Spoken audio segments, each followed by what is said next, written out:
کرتب دکھانے کی جگہ شکر پڑیاں گراؤنڈ نہیں، کرتب دکھانے کی جگہ شکر پڑیاں گراؤنڈ نہیں بلکہ فلسطین ہے۔ دوستو یہ آپ نے جملہ کتنا پڑھا؟ 23 مارچ کو آپ نے، میرے خیال میں ہر شخص نے جملہ پڑھا ہوگا۔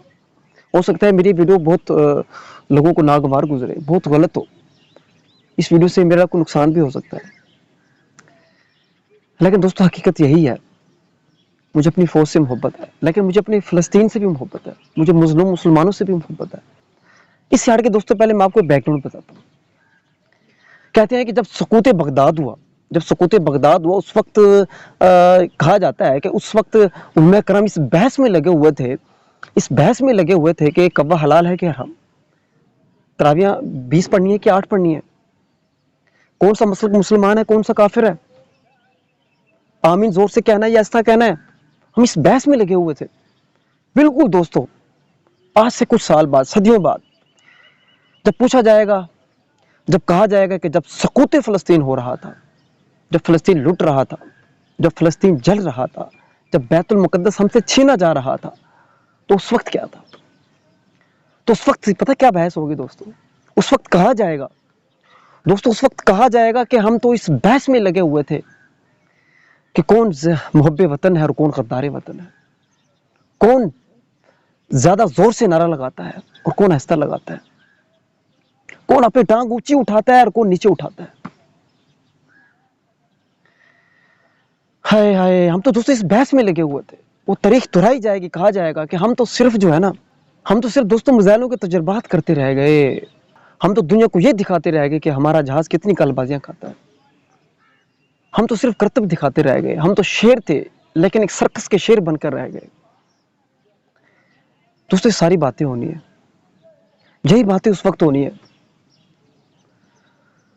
ہم تو اس انتظار میں رہ گئے، ہم تو اس سٹو میں رہ گئے کہ ہم نے خان صاحب کا اہل کرنا ہے کہ نہ اہل کرنا ہے، ہم تو اس بحث میں لگے رہ گئے، ہم تو یہ فیصلہ سازی کرتے رہ گئے کہ ہم نے خان صاحب سے بلہ چھیننا ہے کہ نہیں چھیننا، خان صاحب سے بلہ کیسے چھیننا ہے، ان کے لوگوں کو کیسے پکڑنا ہے۔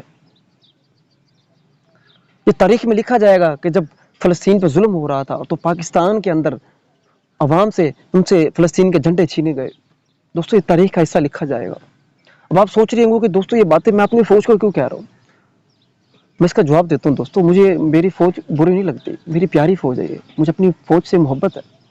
دوستو میں اس لیے کہہ رہا ہوں، پہلے کہا گیا علماء کرام کو کہا گیا، اب فوج کو، ہماری فوج کو کہا جائے گا۔ اس کی وجہ کیا ہے؟ پہلے دوستو جو علماء کرام تھے وہ جہاد کرتے تھے، وہ جہاد کو لیڈ کرتے تھے، ان کے کنٹرول میں تھا، وہ ایک فتویٰ آتا تھا اور جہاد شروع ہو جاتا تھا۔ اب دوستو فتووں کا دور ختم ہو گیا ہے، اب ہماری ایک پارٹی ہے، ہماری ایک فوج ہے، ہم اس کو کھلاتے ہیں پلاتے ہیں، اپنے ٹیکسوں سے، اپنے خون پسینے کی کمائی ان کو کھلاتے ہیں پلاتے ہیں، ان کو تیار کرتے ہیں، اور ان کو ہمیں یہ فریضہ سونپا ہوا ہے کہ آپ نے جنگ کرنی ہے، اپنے امت مسلمہ کے لیے جنگ کرنی ہے۔ اس لیے دوستو مجھے گلہ ہے اپنی فوج سے، یقین کریں مجھے گلہ ہے، مجھے اور کوئی ان سے نفرت نہیں ہے، مجھے محبت ہے۔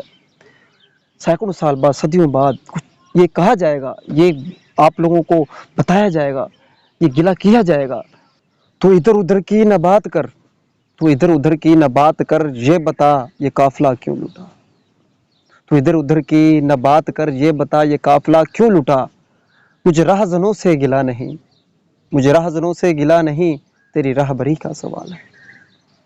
تو کیا مجھے بتائیں، کیا فلسطین والے پاکستان کی طرف نہیں دیکھتے کہ ہم ایٹمی ملک نہیں ہیں؟ بتائیں ذرا۔ ہاں، اس لیے دوستو مجھے یہ گلہ اپنی فوج سے بنتا ہے، علماء کرام سے نہیں بنتا۔ علماء کرام کے فتوے تو اب بھی موجود ہیں اور ان کی سنتا کون ہے؟ اس وقت گلہ بنتا تو علماء کرام سے، تو آج بنتا ہے فوج سے۔ ہو سکتا ہے میری ویڈیو بہت لوگوں کو ناگوار گزرے، بہت غلط ہو، اس ویڈیو سے میرا کوئی نقصان بھی ہو سکتا ہے، لیکن دوستو حقیقت یہی ہے، مجھے اپنی فوج سے محبت ہے، لیکن مجھے اپنی فلسطین سے بھی محبت ہے، مجھے مظلوم مسلمانوں سے بھی محبت ہے۔ میں التجا کروں گا، درخواست کروں گا اپنی فوج سے کہ وہ جائے فلسطین کے لیے حق آواز کرے، وہاں جا کے لڑے ان کے لیے۔ مجھے دوستو دو دوست جو بھائی ہماری اس ویڈیو سے متفق ہے تو آگے ضرور شیئر کیجیے گا۔ بہت شکریہ، اللہ حافظ۔